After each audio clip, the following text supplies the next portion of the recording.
Hey, Celine, welcome to the show. Hey, Brittany. Thanks for having me. It's a pleasure to have you. You were introduced to me by one of my new dear friends, Sue, from HealthWorks, right? How do Yep. you know her? So we're actually part of a program that HealthWorks is part of called 1501 Health. So it's with HealthWorks and Care First. Nice. Awesome. Well, I am so grateful for the intro because as soon as I checked out what you were working on, I was like, this is super cool topic. We've not covered it yet. So I'm excited to jump into it. Before we do, we always love to learn a little bit more about our guest. So can you please tell us a little bit about your background, where you're from? Did you go to school? Did you have a career before this? How did you end up working in this space? Okay, it's a windy path, so bear with me. But as you know, I'm the founder now of a digital health startup.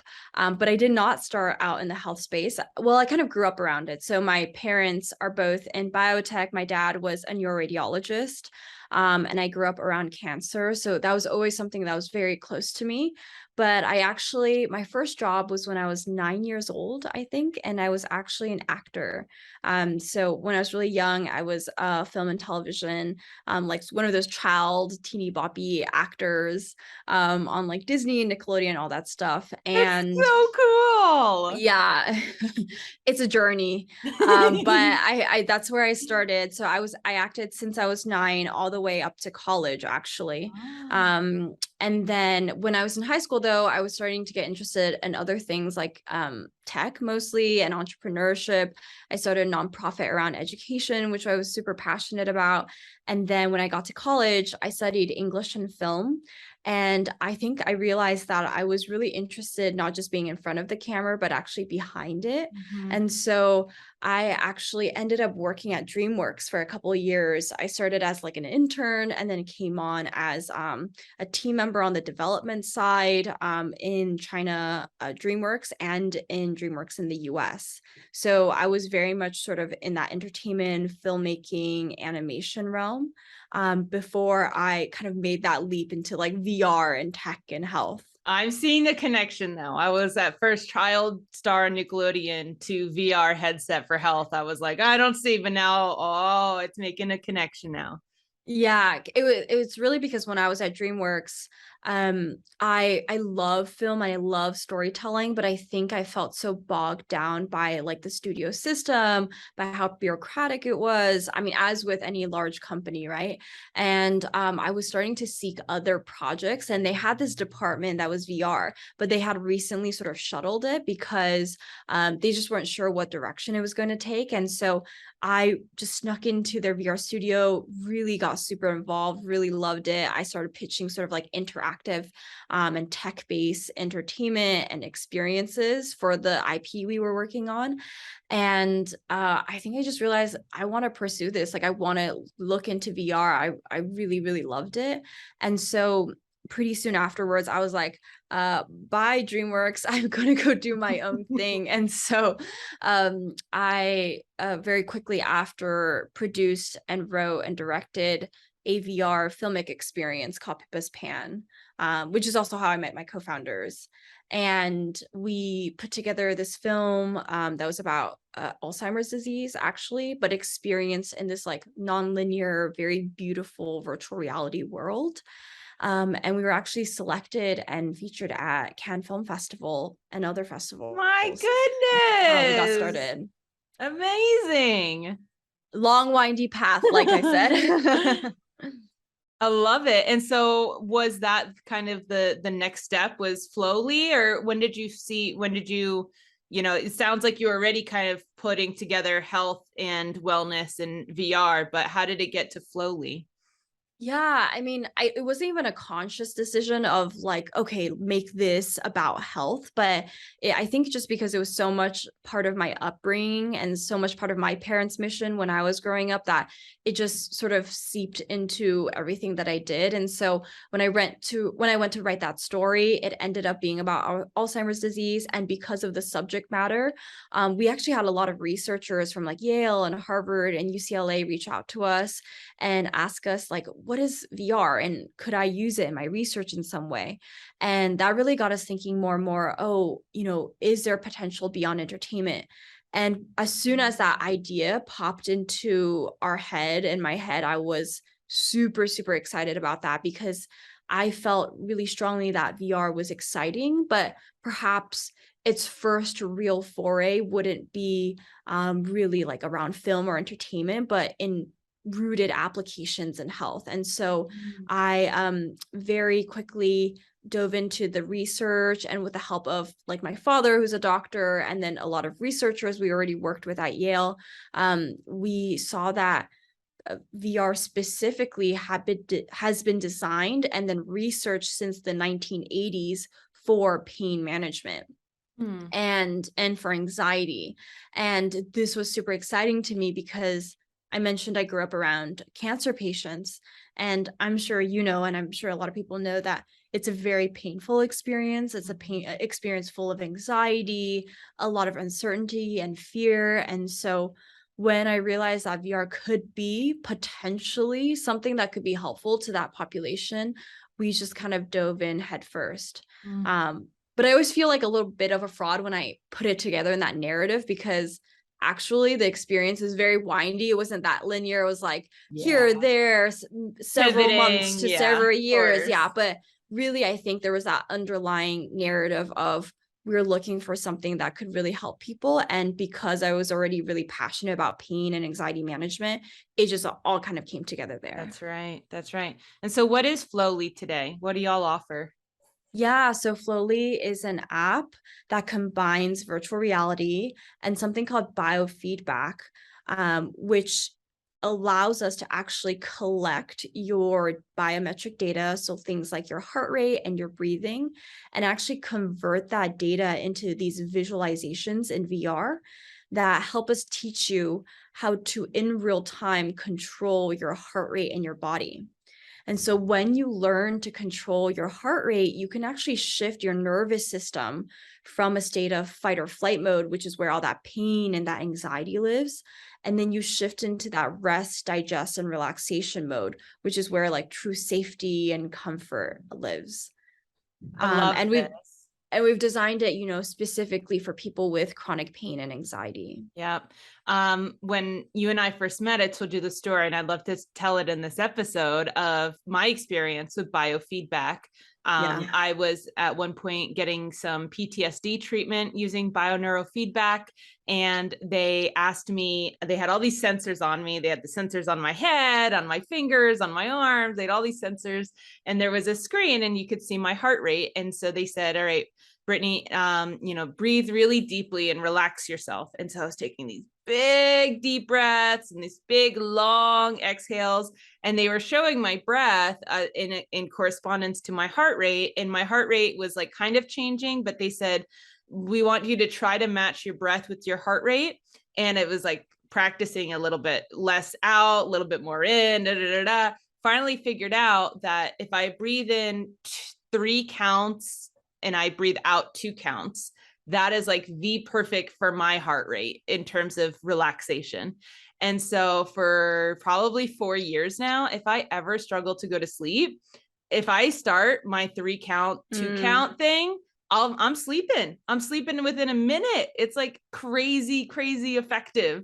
And I will like forever remember. I'm sure they did lots of other activities with me, but like that is something to this day. It's a biohack. You know, if I'm struggling, if I'm thinking too much, if I need to relax, like before giving a talk, if I need to like ground myself, 3 in, 2 out, 3 in, 2 out, and it's crazy effective. So that's kind of what you're referring to here, right? Oh my gosh, exactly. And I remember when you told me, I was super excited because I actually rarely meet people that have done biofeedback, true biofeedback, because as you said, it's very effective, but it's actually really hard to access. So you'd have to go to like a special clinic or special centers that happens to have that technology, that specialist, the resources to pay for it. And so we've just made it more accessible. And just to double click on what you were saying too about that breathing rate. So it's actually called resonant frequency breathing rate, and it's unique to each person. So just to step back for a second here, because regardless of whether you have tried Flowly or not, this is super useful to know. In Flowly, in the biofeedback we do something specifically called heart rate variability, which is you actually want to learn how to increase your heart rate variability. So a lot of times when I talk about heart rate variability, people think, oh, I want to lower my average heart rate. That's true in most cases, but actually what you don't realize is if you go ahead and touch your pulse right now, so your finger to your wrist or your neck, and you inhale, your heart rate is supposed to speed up. And then when you exhale, your heart rate slows down. That's a variation, right, in how your heart rate is moving. And actually what you want is for it to speed up when it needs to perform really quickly and then be able to slow down right away when you can recover. Now, most people who have chronic conditions, or even most of us, honestly, in this day and age with all the stress and the anxiety and the threats we face, we have very low heart rate variability, so low HRV, which means that our heart's not really speeding up that much to perform, and then our heart's really not slowing down that much to recover. So it's kind of like chugging along at the same consistent pace, when really you want to have high variability. And so what we actually teach you through breathing is one of those ways we do that, is we teach you how to increase your heart rate variability on command, because that means you can actually learn how to take better control of your body and your nervous system. And so that breathing rate you were talking about, that resonant frequency breathing rate, that is the individual breathing rate for each person at which they are most able to increase their HRV. And it's slightly different across each individual, but across all humans, on average, it's about 6 breaths per minute. So you can kind of think about it like 5 seconds in, 5 seconds out. And fun fact, that's actually what they teach snipers to breathe at, is their resonant frequency, because it's sort of that optimal intersection between performance and deep relaxation. Yep. That's what I did just last week. I was in Tel Aviv, Israel, and right before my talk, I was sitting in my chair, and I love public speaking. I'm not usually someone who gets nervous, but I still get a little sweaty palms, higher heart rate. I still get a little, and so I just sat there and I was doing my breathing, and I wasn't necessarily thinking I'm a sniper, but I could totally see that it's like very similar, where you're like, I'm about to perform, and you want to be focused and present. That's so interesting. So biofeedback, you're hearing a lot about heart rate and a lot about breath, modulating it. Is there any other parts of biofeedback that we should know about? Yeah, there's actually so many types of different biofeedback. And, just so folks know, like virtual reality and biofeedback separately and combined have been studied and applied since the 1980s, right? So it's been around for a long time. It's been validated, used clinically. And at Flowly, we just make it super easy and much cheaper to use. But biofeedback comes in a lot of forms. So there is biofeedback of heart rate and breathing. There's also biofeedback of skin conductance. So basically measuring sweat. There's neurofeedback, which is EEG and brain waves. There's also a type of biofeedback that is actually used in maternal health. It's called cardiotocography biofeedback, which is basically measuring a uterine contraction and looking at the combination with heart rate and how you can combine that with relaxation techniques to help with delivery. So there's like so many types of biofeedback for different applications. It's just that heart rate and HRV biofeedback is probably the most generally helpful for across conditions. Yeah. I'm just now thinking about, whenever I see a scene around a woman giving childbirth, she's encouraged to do her breathing, do your breathing, the breathing you learned. Does that have anything to do with this? Yeah, that's kind of a way, it's one of the things that you are taught in biofeedback. However, the difference, right, is a lot of times people tell you to do relaxation techniques or meditation and things like that. What a lot of people have told me, which has been really helpful to get their perspective, is that biofeedback is like sort of shaving with a mirror. So a lot of times when you're just asked to breathe or asked to meditate, it feels like you don't know what your progress is or exactly what you're Oh, doing. It's like not being able to see yourself in the mirror. yeah. But with biofeedback, you kind of hold that mirror up to yourself because Yeah. you can actually see your data and you can see how you're actually in real time affecting your heart rate and your physiology. And that actually helps you learn faster and be Mhm. able to manipulate your body faster. That was literally my experience. I had the screen, I had my breath, and I had my heart Yeah. rate. And they said, okay, just try to deep breathe. And they said, okay, now try to match your breath with your heart rate. And then that's how I mean, the person instructing probably already knew, right? But Mhm. they brought me through that journey to figure out the 3 and 2 counts for me, and that's why I think it's just totally stuck, because I hacked it, right, using that screen. Exactly. And you do have to go through like a measurement process. So for example, in Flowly, the first week, that's what we're actually doing. We're measuring your resonant frequency breathing rate. Mm. So that in your case was probably a specialist manually measuring it and seeing Mm. what increased your HRV. In our case, we've have an intelligent system and software now that can take in your breathing rate and see your heart rate and be able to measure that for you. You are absolutely right in terms of the accessibility. So the only time I saw this person was when I was an inpatient for PTSD treatment well over 4 years ago. And that Yeah. was a very extreme case. I was inpatient, right? Like Yeah. very extreme. But I have not seen or met or heard of other biofeedback practitioners in my life in any other capacity except for that inpatient experience. So how do people access biofeedback now if it's not through something like Flowly? It is through specialists. Like you would have to seek out a integrative clinic of some sort that has a biofeedback machine set up and specialists that can walk you through it. And even then, just to give you an example, for biofeedback to really work, it's recommended you do it 2 to 3 times a week, at least 10-20 minute sessions each. Wow. And so there's a lot of consistency, right? You have to get out of bed, you have to go to the center, do it consistently. But for a lot of people, that's really hard. And let alone, let's say you have chronic pain or anxiety or you're Yeah. pregnant. And so that's why now we ship people the sensors to their house. There's one sensor we've condensed it to so that they can do it at home, because otherwise it is harder to get to that center. Yeah.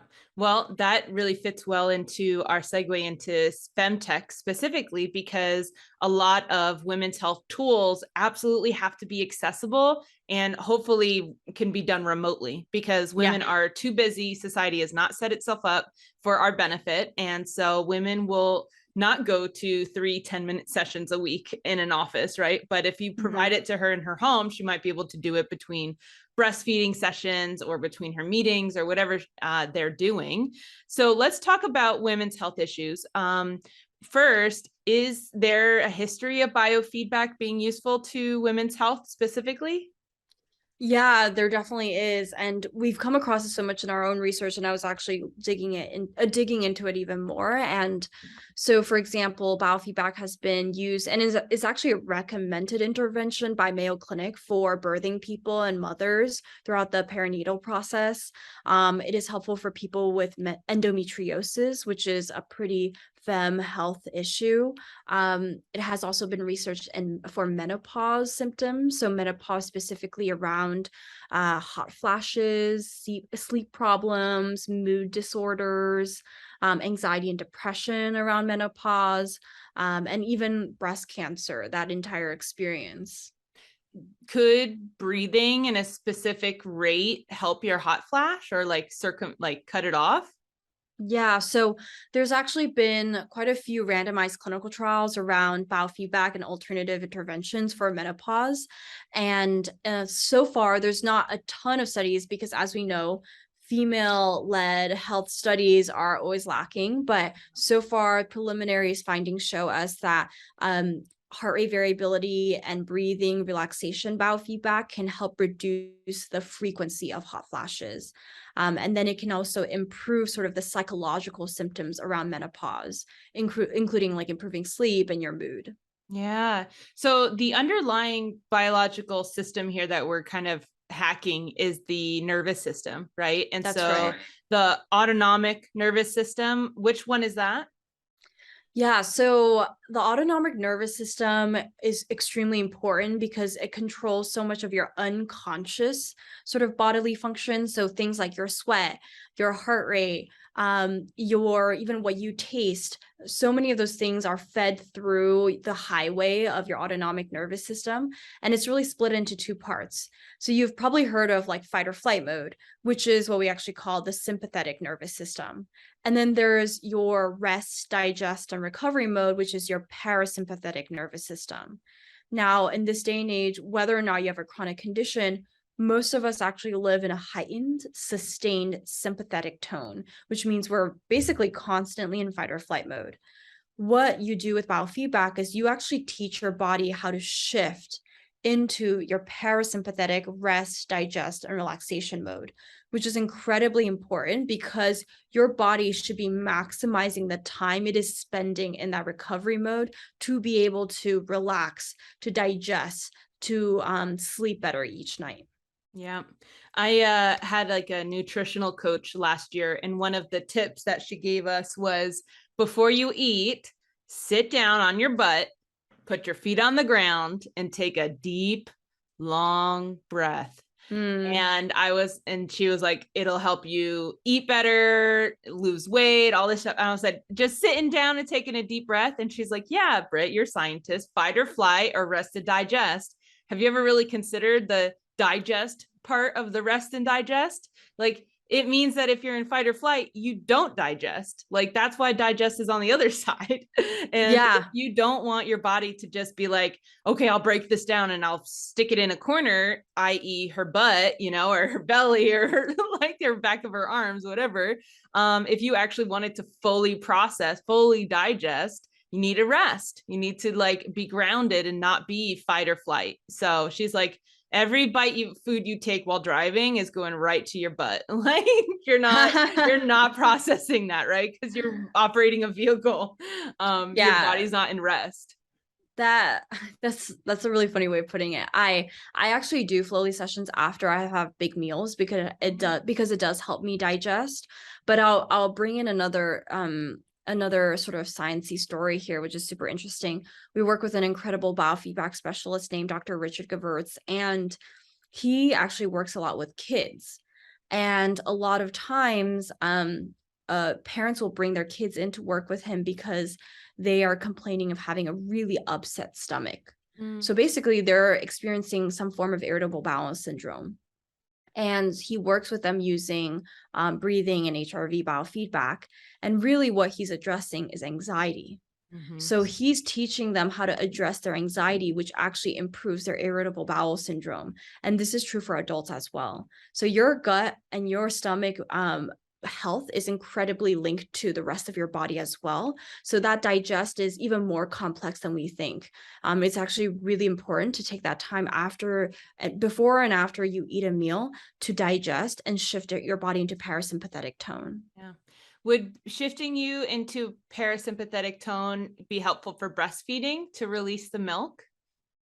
Ooh, interesting. I actually haven't come across specific studies around breast milk production, but I will say biofeedback is extremely helpful throughout the entire perinatal process. So before, during, and after pregnancy. And there's incredible studies that show, first of all, biofeedback can actually help reduce blood pressure, which can prevent preeclampsia for birthing people. The other thing is that HRV biofeedback with women has been helping with pregnancy-induced hypertension. So they actually have increased gestational age, which is like they are pregnant for longer, and then the birth weight of their child is actually higher in the folks that did HRV biofeedback. And it just shows you how powerful it can be to have these alternative holistic interventions in the window before labor, which a lot of times is actually an ignored period. So that prenatal period is incredibly important.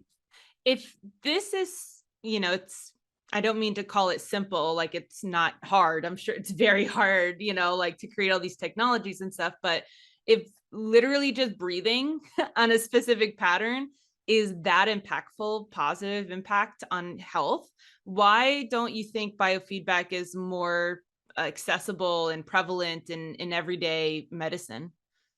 Yeah, well, there's two ways to think about this. One is it is actually really hard. Like if you actually try biofeedback yourself, it's breathing is a way we talk about it first because it's the most conscious way you can affect your unconscious system, right? So I can actually tell you follow this breathing guide, and we can already start to affect your heart rate and HRV. However, the more you get into it, and a lot of our Flowly heroes, what we call our users, they'll tell us as I get more advanced, I start to realize there's things how I think, how I breathe, even the sweat in my palms, my body temperature can all affect my HRV, and that's just getting more and more advanced. But we start with breathing because it's the simplest. Now, the reason why I mean, there's a lot of, potential reasons why it hasn't been adopted more widely. One is the technology. I mean, in the 80s, the technology was like biofeedback was like the entire room. It was like, Yeah. 10 computers, it's super bulky, the graphics are really bad, like so many reasons why it wouldn't get picked up just commonly. Mm. The second is there was a lot of talk about, oh, is this sort of like voodoo magic? What is biofeedback? It doesn't fit into the medical system because it's not a pill you prescribe. Yeah. You can't actually charge a lot for biofeedback sessions. So the way that the billing, reimbursement, the medical system was not set up to incentivize non-medication based or invasive procedure based interventions like biofeedback. Um, the way that you perform biofeedback is through a VR headset, correct? That's right. And so how would somebody like a listener, if they want to engage with Flowly, do they have to own their own like Oculus, or how does it actually, what does the process look like? And is this just for people who have all the gadgets already? No, not at all. Our one of our superheroes is 83 and she does that 3 times a day in bed. So she definitely didn't own a VR headset, but now she does VR more than her grandkids, which we're really excited about. But so the way it works is when you subscribe to Flowly, we actually send you a kit to your house, and the kit includes the super lightweight VR headset and a heart rate sensor. And so all you do is you slip your phone actually into the headset. That's why it's so inexpensive and easy to use. And then you slip a sensor either onto your finger or your ear, and then you just lean back and you're ready to go. So So it's super cool. easy to navigate. Yeah. Yeah. So it's just your phone essentially, but you need those blinders to essentially trick your brain into thinking you are there, right? Your brain thinks Yeah. you're there. And the headset has these lenses that allow us to create the virtual reality experience, right? To feel like you're immersed. So you can look around, you Oh yeah. feel completely immersed in that environment. It's like you're sitting on the beach with aurora lights above you, or in the bamboo forest, or in a cherry blossom lane. Like we have a lot of different worlds, but those lenses and the VR headset allow us to take you there. So amazing. Celine, this has been an incredible interview. I'm so excited to share biofeedback with the world because, like I said, it is a tool in my toolkit for my mental health and my physical health that I use honestly on a weekly basis. So I'm so grateful to highlight this solution and highlight this solution that's accessible. As you just said, it's a lightweight thing. You just put your phone in it. So I'm excited to have a link in our show notes for a discount for our listeners. Very excited about that. We have 2 last questions that we love to ask our guests. The first one is, if someone wanted to start a femtech company, what's an area in women's health that you think still needs innovating? All of it. Is that an acceptable answer? There's so much. I think um one thing that I've been thinking a lot about is for women and women of color, having practitioners that come from similar backgrounds to them can really help. Studies show it can actually increase the efficacy of top-down approaches like talk therapy and CBT. And I just think there's not enough resources out there that allow you to connect with like, for example, I'm an Asian woman, connect with an Asian female practitioner or provider therapist that I would like to work with. So that's something in women's health that I've been thinking a lot about, is being able to access people that you are most able to connect with. Yeah. So it's like ZocDoc should have a filter for ethnicity of the physician, then, I suppose. Yeah, and I think it's like really getting into a greater conversation around accessibility and in the education system about allowing also more women and more types of women into the provider space, right? Because often it's very limited right now. So Mhm. that's something definitely I faced myself, and I know a lot of my friends have thought about, even having families that are immigrant parents that might not even speak English as a first language, That's but right. I know a lot of my friends, they have immigrant mothers that they want to, for themselves and for their mom, connect with a psychologist or therapist, but they can't find the people that can help them. Yep. Yep. Exactly. My co-founder Julie Hakeem works in Houston, and she learned Spanish because she was talking to young girls about their health, and the moms were there not understanding. And so Yep. there absolutely is these cultural things that if you want a, an 8-year-old girl to know how to treat her, her post-surgery, whatever, sometimes it's about the language of the physician as well. Our last question is, what do you think the femtech industry as a whole needs the most right now in order to be successful? Again, so many things, but there's a few that come to my mind. One is, so Flowly itself has been through clinical trials backed by the NIH, and that entire process of working with the National Institutes of Health, National Institute of Drug Abuse, sort of like the clinical research grant system has really brought to my awareness how few women are included in that process. Mm, And I really think there needs to be more clinical trials centered around women's health. There need to be more researchers and principal investigators on these trials. Even for myself, I really fought to have one of our lead researchers is a woman. I am a principal investigator on those clinical trials as well. It was very, very tough to find people to be able to fill those roles. wow. So I think that's something that's really, really important to me. And as we continue to do more studies, which is, we're all about science on our team, that's going to be top of mind. Yeah. I recently went to a dinner talk about the microbiome, and it kind of brought me back to grad school when we had journal club every week. And so any scientist listening, you know what journal club is. You meet weekly, you talk about a recently published paper, you kind of tease it apart, you find potential flaws in it, you debate, and it just helps everyone in the department that you're in like stay up to date with the newest findings and things. And I thought to myself, oh, one day I want to sit in a room and it's just Women's Health Journal Club, where, we are a department of women's health researchers and everybody is just considering sex as a variable in their research. And we get together on a weekly basis and, chat about like what studies did consider sex as a variable, which ones didn't, how could that affect things. And so I think that having the right granting agencies to fund that whole process is obviously where we need to start, because that's how departments are formed. That's how PIs are picked. That's how labs are created, is through granting from the Yeah. government. And so if we don't have processes there and optimized for us, like that vision I had won't exist for a while. So, but I'm proud of you for getting that government funding. Europe does a great job of funding startups and research. So US has to get up to date. So I'm glad you got some of Oh that. yeah. It's Yeah. a very tough process in the US. Very, very rigorous. It was harder to get that grant funding than to fundraise from investors. Wow. So, That says a lot. it's a very tough process, but a very worthwhile one. Yeah. Celine, this has been a fantastic interview. Thank you so much for your time today. I love what you're working on, and I can't wait to try it out myself. Thank you so much, Brittany.